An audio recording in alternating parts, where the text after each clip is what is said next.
En una noche helada de febrero de 1648, 300 mujeres fueron arrastradas desde los aposentos dorados del palacio de Topkapi hasta las orillas del Bósforo, no para ser liberadas, sino para ser ahogadas. Una tras otra, envueltas en bolsas de seda bordada, fueron arrojadas al agua como si fueran piedras preciosas que de repente hubieran perdido su valor. Sus gritos se mezclaron con el sonido de las olas, pero nadie en Estambul se atrevió a acercarse. Todos sabían que aquellas voces pertenecían al harén del sultán Ibrahim I, y que quien osara intervenir sería el siguiente en probar las aguas heladas del Bósforo. Dicen que el cuerpo no miente, y los cuerpos que flotaron durante días en el estrecho contaban una historia que el Imperio Otomano prefirió enterrar. No había paraíso tras los muros dorados de Topkapi. Solo había una máquina de muerte que funcionaba con sangre femenina y silencio forzado.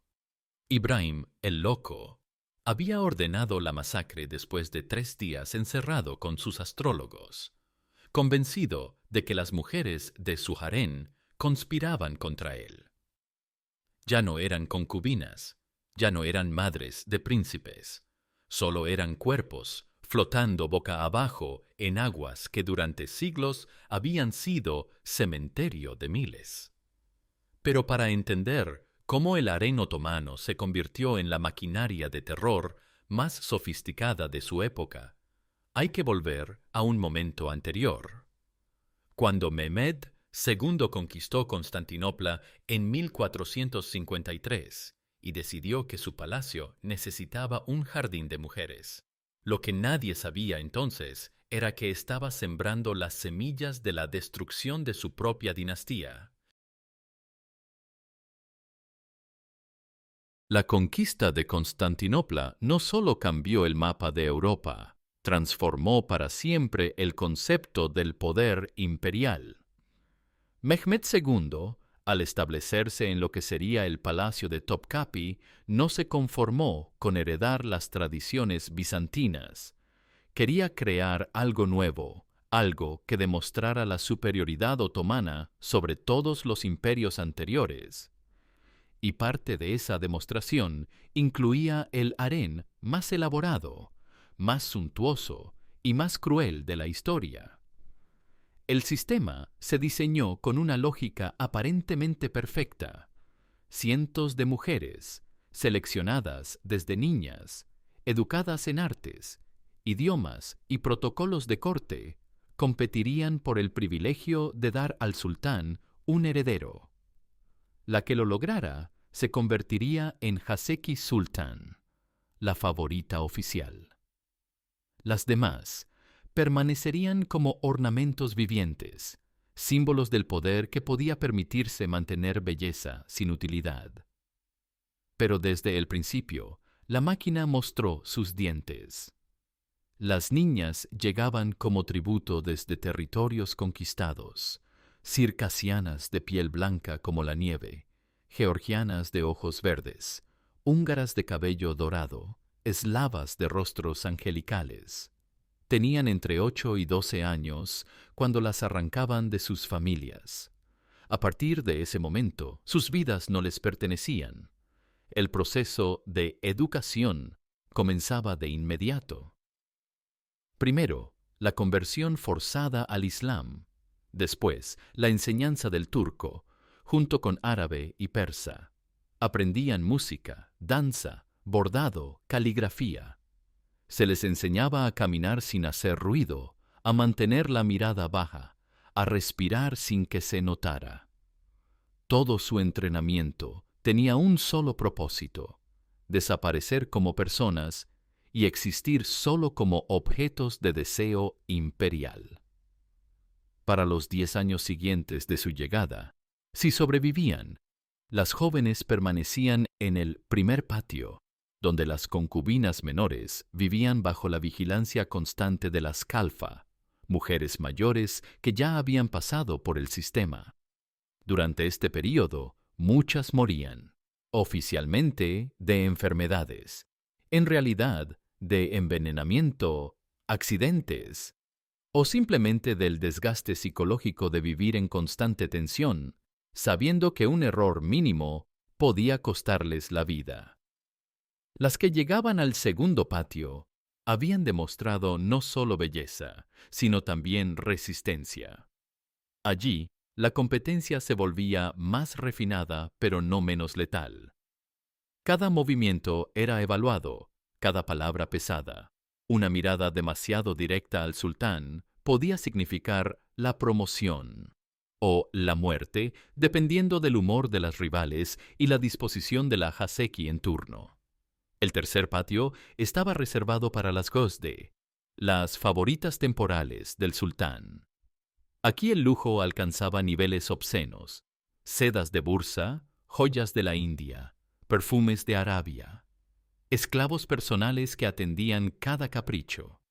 Pero también aquí la muerte era más común. Porque cuando una mujer había probado el poder, cuando había sentido la atención exclusiva del hombre más poderoso del mundo, perderla se volvía insoportable. Y en el harén, el suicidio era más frecuente que la vejez natural.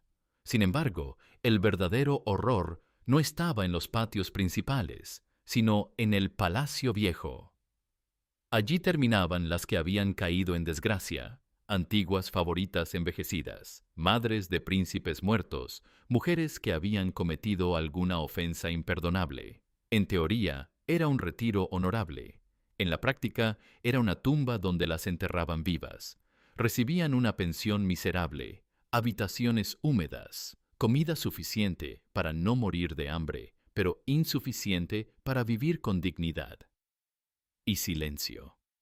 Un silencio que duraba décadas, hasta que la muerte llegaba como una liberación tardía. Pero ningún sistema de opresión funciona sin colaboradores, y el harén otomano había creado la clase de cómplices más eficiente: los eunucos. Hombres castrados en la infancia, arrancados de sus familias en África, el Cáucaso o los Balcanes, mutilados antes de los 8 años para asegurar que nunca representaran una amenaza sexual para las mujeres del sultán. La castración no era solo física, era psicológica, social, espiritual. Los niños que llegaban a Estambul para ser convertidos en eunucos perdían más que sus órganos genitales. Perdían la posibilidad de tener familia, descendencia, conexiones emocionales normales. A cambio, se les ofrecía poder dentro del palacio y la promesa de una vida materialmente cómoda. Muchos lo aceptaban porque era la única supervivencia posible. Otros se volvían locos. Los que resistían eran eliminados discretamente. El Kızlar-Ağası, el jefe de los eunucos negros, era la segunda autoridad del harén después de la Valide Sultán, la madre del sultán reinante. Controlaba cada entrada, cada salida, cada conversación, cada respiración de las mujeres. Su poder era absoluto porque su lealtad se consideraba incuestionable. Al no poder tener familia propia, se suponía que el palacio imperial era su única patria. Pero el poder corrompe incluso a los eunucos. Muchos desarrollaban relaciones obsesivas con ciertas concubinas, no sexuales, pero sí posesivas. Otros se enriquecían vendiendo información o facilitando encuentros clandestinos. Algunos se convertían en sádicos refinados, encontrando en el control absoluto sobre mujeres vulnerables la compensación psicológica por su propia mutilación. El harén estaba lleno de eunucos que habían perdido su humanidad junto con su masculinidad y que ejercían su poder como si fuera venganza contra el mundo que los había creado. Los eunucos blancos, de menor rango, servían como mensajeros y espías. Ellos llevaban las órdenes que podían significar vida o muerte. Fulana será trasladada al Palacio Viejo. Mengana ha complacido al sultán. Sutana ha sido seleccionada para la ceremonia nocturna. Cada mensaje era una sentencia ejecutada sin apelación posible. Y entre los muros de mármol y oro, entre jardines perfumados y fuentes murmurantes, se desenvolvía la verdadera naturaleza del poder. No necesitaba ejércitos ni batallas para ejercer dominio total. Bastaba con el silencio, el aislamiento y la normalización del sufrimiento. Sin embargo, hubo mujeres que lograron no solo sobrevivir al sistema, sino subvertirlo desde dentro. El período conocido como Sultanato de las Mujeres, 1533 a 1656, demostró que incluso en la máquina más diseñada para oprimir, la inteligencia y la crueldad podían abrir caminos al poder. Pero ese camino estaba pavimentado con cadáveres de otras mujeres. Hürrem Sultan, conocida en Occidente como Roxelana, fue la primera en romper las reglas. Esclava rutena llegada al harén hacia 1520, no se conformó con ser una concubina más.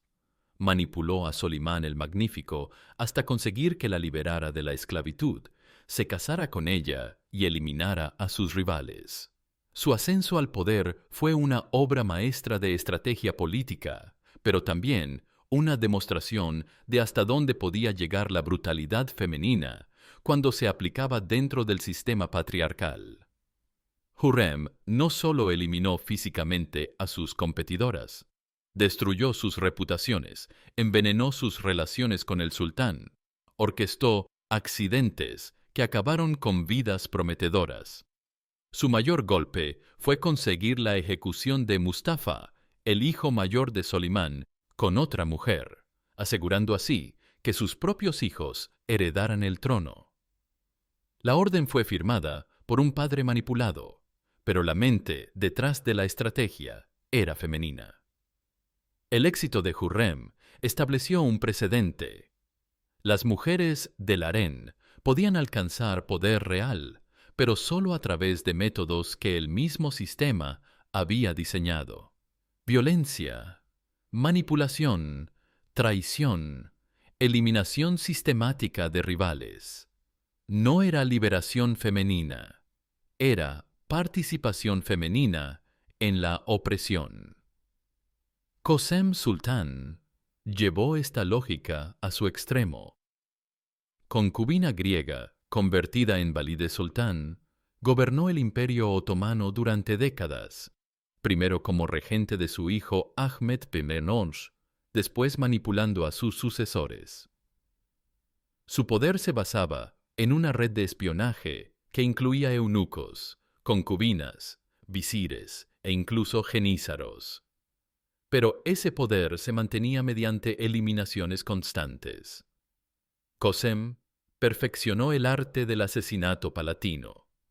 Sus víctimas no morían en espectáculos públicos, sino en la intimidad refinada del harén.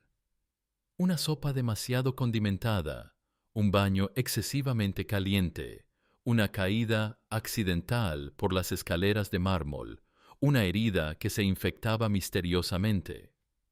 Cada muerte parecía natural, pero detrás estaba la mano de una mujer que había aprendido que en el harén la supervivencia exigía convertirse en depredador. El sistema había creado sus propios monstruos, mujeres que, para escapar de ser víctimas, se habían convertido en verdugos, no de hombres, sino de otras mujeres igualmente atrapadas. El patriarcado había encontrado la forma perfecta de reproducirse, hacer que sus víctimas ejecutaran la opresión en su nombre. Pero el poder de las mujeres del harén tenía límites muy precisos. Podían matar, manipular, conspirar y gobernar, pero siempre dentro de los muros del palacio. Su autoridad dependía completamente de su relación con el sultán en turno. Un cambio de humor imperial podía enviarlas de vuelta al Palacio Viejo o directamente al Bósforo. Y ellas lo sabían. Por eso su crueldad era también desesperación. El poder tenía que ejercerse de inmediato y sin escrúpulos, porque podía desaparecer en cualquier momento. Pero todos los horrores refinados del harén alcanzaron su apogeo con Ibrahim I, que gobernó de 1640 a 1648. Su reinado fue la demostración de que el sistema diseñado para producir herederos estables había empezado a engendrar monstruos. Ibrahim no era solo cruel, era imprevisible. Sus caprichos podían convertir un día normal en una masacre colectiva. Una tarde, obsesionado con encontrar a la concubina más hermosa del mundo, ordenó peinar todo el imperio en busca de mujeres que cumplieran sus fantasías. Cientos llegaron a Topkapi, pero ninguna los satisfizo completamente. Algunas fueron devueltas a sus familias. Otras nunca volvieron a ser vistas. Su relación con las mujeres del harén oscilaba entre la adoración obsesiva y el odio homicida. Podía pasar semanas encerrado con una favorita, colmándola de regalos imposibles, túnicas tejidas con hilos de oro, collares que valían el rescate de un rey, palacios en miniatura construidos solo para su entretenimiento. Y de repente, sin explicación, ordenaba su ejecución por alguna ofensa imaginaria. Los eunucos del palacio dejaron testimonios fragmentarios de lo que presenciaron durante esos 8 años. Ibrahim había convertido el harén en su laboratorio personal de sadismo. Inventó castigos que iban más allá de la muerte. Algunas mujeres eran cocidas dentro de sacos de cuero y arrojadas a cisternas llenas de agua, donde agonizaban durante horas antes de morir ahogadas. Otras eran enterradas vivas en los jardines del palacio, con solo la cabeza fuera de la tierra, y abandonadas hasta que el sol o la sed las mataban. Pero su obra maestra de horror llegó en febrero de 1648. Convencido por sus astrólogos de que las mujeres del harén conspiraban para envenenarlo, Ibrahim ordenó una purga completa. No una selección cuidadosa, una eliminación masiva. 300 concubinas, desde niñas de 12 años hasta mujeres de 30, fueron sacadas de sus aposentos en una sola noche. La operación fue meticulosamente organizada. Cada mujer fue envuelta en una bolsa de seda, cosida para que no pudiera abrirla desde dentro, pero tejida con material lo suficientemente fino para que el agua penetrara rápidamente. Fueron cargadas en barcas que partieron desde los muelles privados del palacio hacia el centro del Bósforo. Allí, una tras otra, fueron arrojadas al agua helada. Los cronistas de la época registraron que los gritos se escucharon hasta el amanecer. No desde el agua, porque las mujeres ahogadas no gritan, sino desde el palacio, donde las que permanecían sabían que su turno podía llegar en cualquier momento. Durante días, los cuerpos flotaron por el estrecho. Algunos llegaron hasta las costas del Mar Negro. Otros fueron arrastrados hacia el Mar de Mármara. Muchos nunca fueron encontrados. La masacre no fue un acto de locura espontánea. Fue la conclusión lógica de un sistema que había normalizado el asesinato de mujeres como herramienta política. Ibrahim simplemente llevó la lógica del harén a su extremo. Si las mujeres eran objetos de propiedad imperial, podían ser eliminadas masivamente cuando dejaran de ser útiles. Pero incluso Ibrahim había ido demasiado lejos. Su madre, Qosem Sultán, que había tolerado décadas de violencia porque consolidaba el poder familiar, se dio cuenta de que su hijo había cruzado una línea que amenazaba la supervivencia de la dinastía. La masacre del harén había provocado horror incluso entre los genízaros, acostumbrados a la brutalidad imperial. Los rumores corrían por Estambul, y las críticas llegaban desde todas las provincias del imperio. Qosem tomó una decisión que definiría el final de su vida y el del sultanato de las mujeres. Su propio hijo tenía que morir. La conspiración fue tejida con la misma precisión que había caracterizado todas las operaciones de Qasem. Involucró al gran visir, a los comandantes de los jenízaros, a varios ulemas y a la propia madre del futuro sultán, Mehmed IV, que entonces tenía solo 6 años.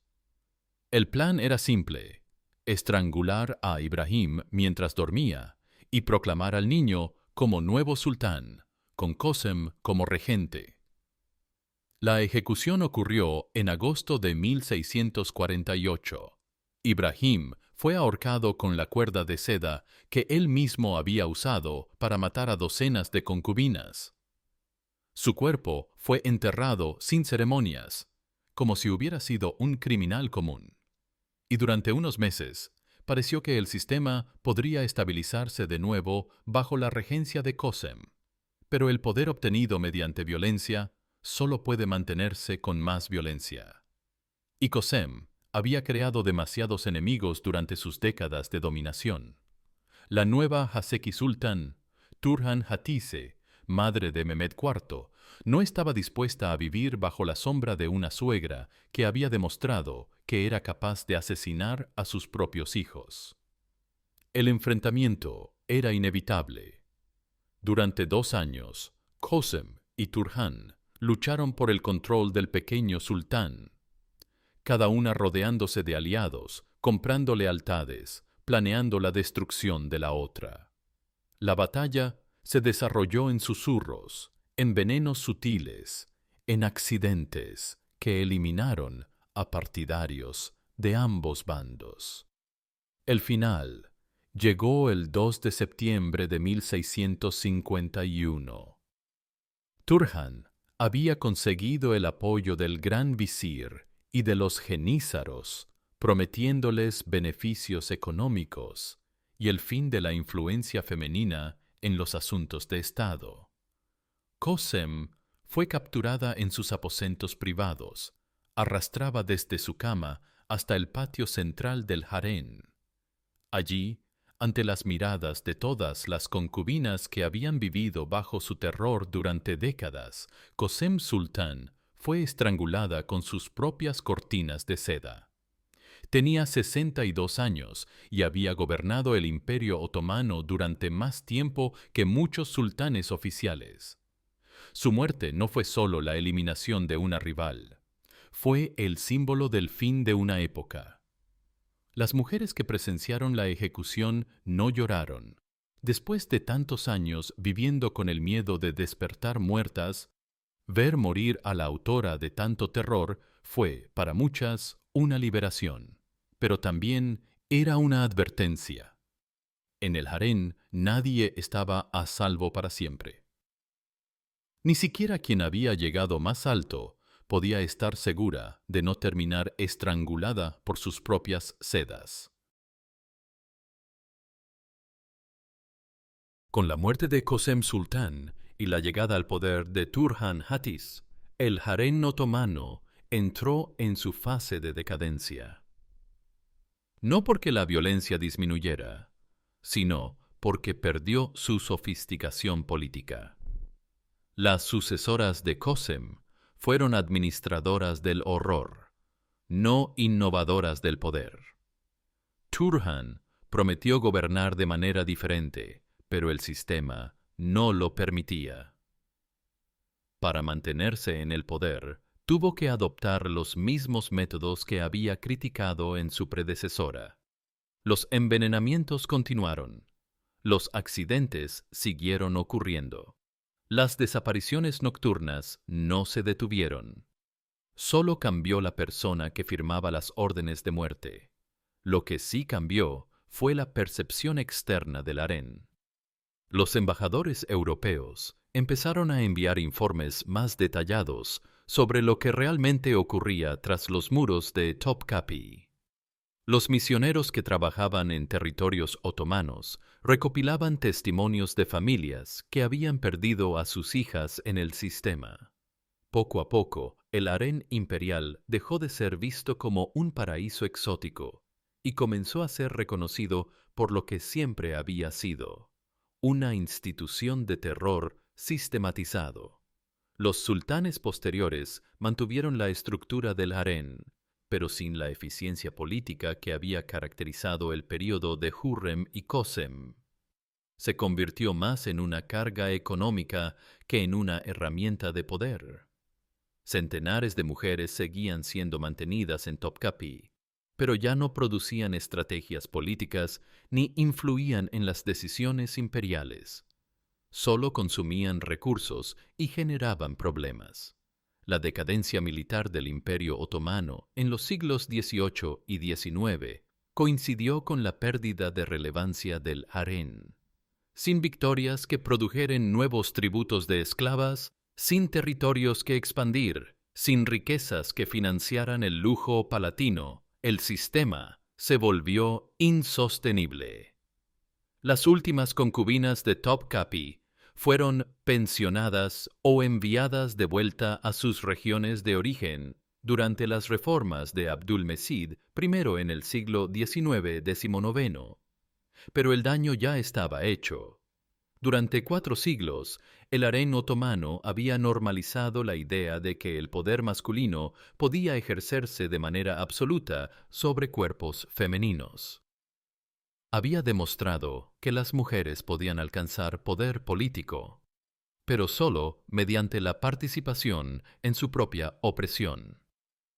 Había perfeccionado un sistema donde la violencia contra las mujeres no era un efecto colateral del poder, sino su mecanismo central.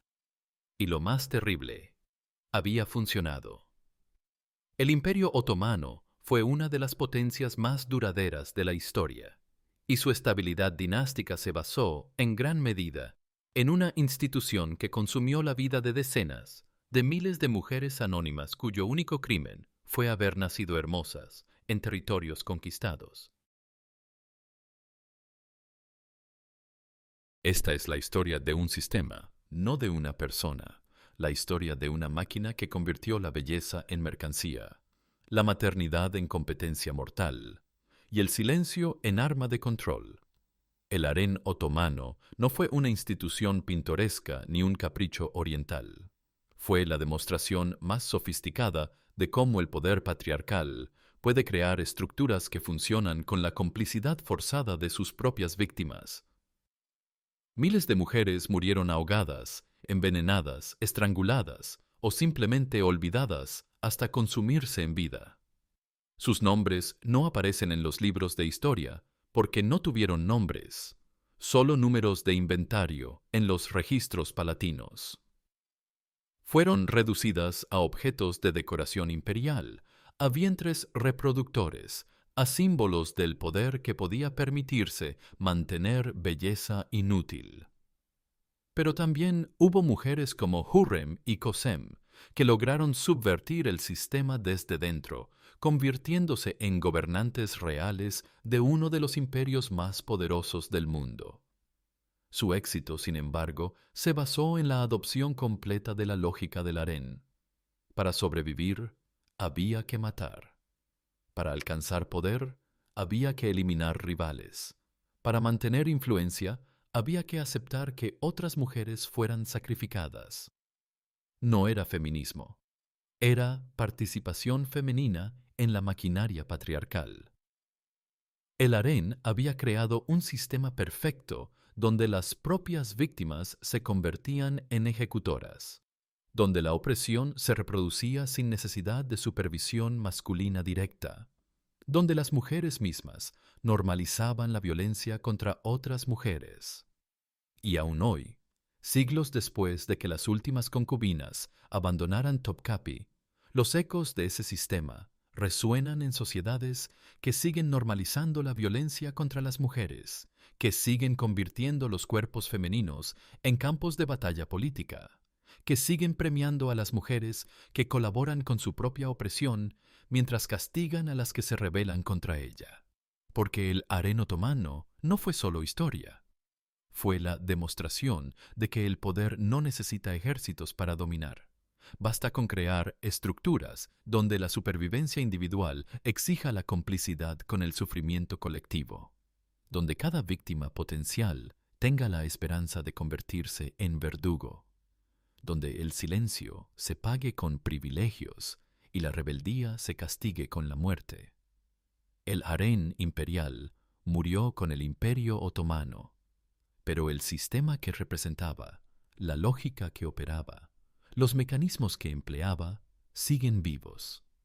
En cada sociedad donde las mujeres compiten entre sí por la aprobación masculina. En cada cultura donde la violencia de género se normaliza como tradición.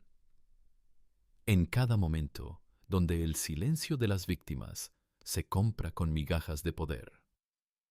Así mueren los imperios, no con explosiones, sino con el peso acumulado de sus propios crímenes. Y así sobreviven los sistemas de opresión, transformándose, adaptándose, encontrando nuevas formas de hacer que sus víctimas participen en su propia destrucción. La historia del harén otomano no terminó cuando cerraron las puertas de Topkapi.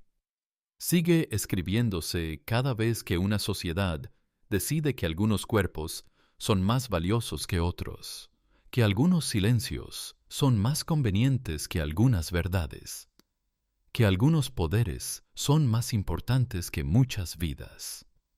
Si esta historia te ha estremecido, compártela, porque mientras sigamos romantizando el pasado, seguiremos repitiendo sus errores, y porque solo cuando recordamos las voces de quienes fueron silenciadas, podemos asegurar que esos silencios no vuelvan a imponerse.